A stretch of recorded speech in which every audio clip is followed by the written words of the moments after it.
guk talde osatzen dugun bezala pertsonakin, defenditzen dugu lehenengo eta behin biziren eskubidea, bizi duintasun bat eskubidea edukitzea. Bigarrena, alderdi abertzalea eta orduan beti defendatuko dugu independentzia guk erabakitzeko eta erabakiak hartzeko arlo guztietan.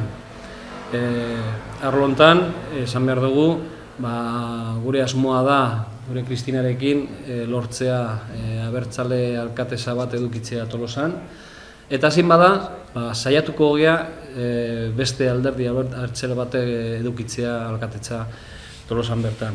Eta hirugarrena, esan behar dugu, hamaika bat da Partido Sozialdemokrata gisa, partidu berria da, partido bezala, baina egia esan, eta hemen daukagu lekuko bat, gure Jose Gurutxaga izan dena Tolosako alkatea, gure zerrendan baita juten die beste zinegotzik Nineok eta Jose Ignacio Telleria, baita Antxon González, ez gea berriak, da betikoak, igual beste batzuk eta bere zerrendetan ikusiko die ze berria dien, baina guk aspaldidanik lan egiten agia Tolosaren alde, eta jarrituko dugu gure ideiakin, sozialdemokrata ezkerraldeko ideiarekin, abertzale izaten eta beti defenditzen bizi eskubideen alde.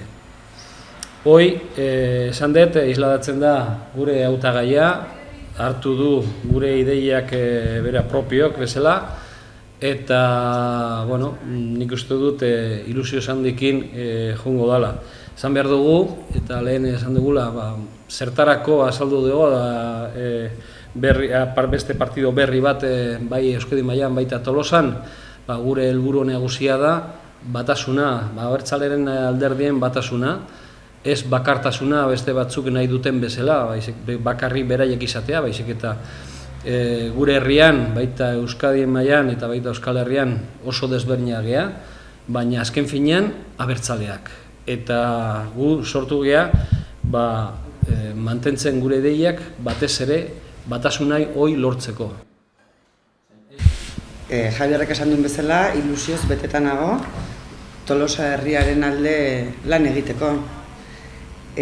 Badakit momentu oso zaila dela, ze ari garen sufritzen krisiarekin, ez da lan zaila, baina imposibleare ez da, eta denak elkartuta, alderdi politiko guztiak nahi eta ideologi desberdinak edukita, denak elkartzen bali magera, nik uste dut denak lortuko genukela hau gainditzea.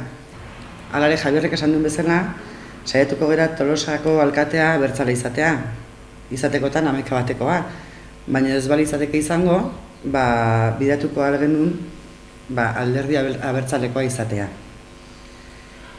Gero, gure asmoak, proiektuak edo azalduko ditut pixka bat, denak jakiteko gure helburuak zeintzuk dian. Eta izango zen, herrialde mailan, batasuna lortzeko saiatuko gera, beste herriaren eta auzoaren komunikabide hobegoa izatea Tolosakin. Eta gero hemen sartuta adibidez, proiektu bat izango litzake, Tolosatik Alegirako bidean, Bentaundiko zubia dagoen lekuan, espaloia jarri bidegorria segitzen.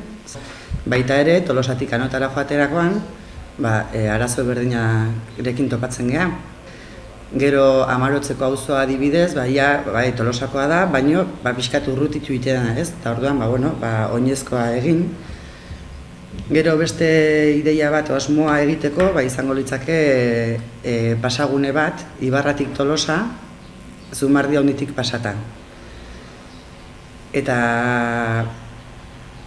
buruan daukagu ere ideian lehiaketa bat egitea, Zumardi txikiarekin, nik uste dut, nik ez guk uste dugu nahiko abandonatuta dagoela, eta egitea egingo litzakela, bere aparkaleku bat egin beran, azpian, eta goran jarri espaloi handi bat, jendea paseatzeko juteko, eta errekari de beste ikusbeida izango zuen, eta denantzako politiagoa. Eta azkenieken, txakurrarentzat leku egoki bat aski ibiltzeko, ze beraiek eskubideak bai badituzte. Gero, trafiko araberan adibidez, gune peatonalak handitzea izango litzake gure proiektua, eta bueno, Errondilla kalean espaloiak metro batera luzatu, zuhaitza jarri eta karrila utzi zirkulazioarentzako. Aberri eguna daukagu orain, eta guri gustatuko litzaiguke erreskuratzea berriro gure ikurrina maitea, eta gure balkoietan jarri, leheno izatezan bezala, nahi abertzale izan edo ez izan, berdin dio. Baina gure ikurrina da gure seinalea, euskaldunak gea, eta arro jarri bar genituzke denak gure ikurrinak gure balkoietan.